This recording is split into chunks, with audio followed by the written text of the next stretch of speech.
साथीहरु मैले एउटा आज पोस्ट गरेको छु। यो पोस्ट हेर्नु त हो साथीहरु। यो पोस्ट मैले के लेखेको छु भनेको गुड न्यूज छ नेपालको लागि। अब फेसबुक मोनेटाइज गरेर तपाईहरुले धेरै पैसा कमाउन सक्नुहुन्छ।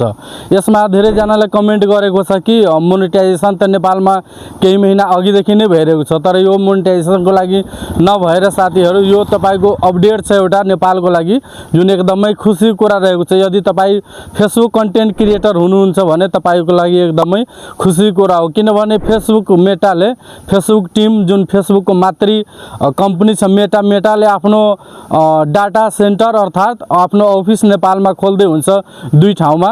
र यो अफिस खोलिसकेपछि हामीहरुको जुन व्यवसायीहरु हुन्छ, कम्पनीहरु हुन्छ, उनीहरुले प्रचार गराउनको लागि, प्रचार प्रसार सामग्रीको लागि सजिलैसँग फेसबुक मेटासँग कुरा गर्न सक्नुहुन्छ अफिसमै गएर।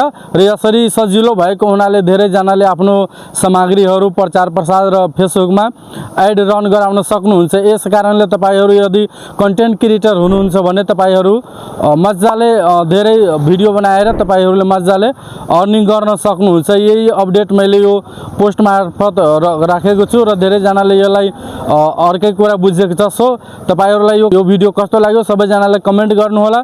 साथै यो पेजमा हुनुहुन्छ भने यो पेजलाई फलो गरिदिनु होला। हस्त धन्यवाद।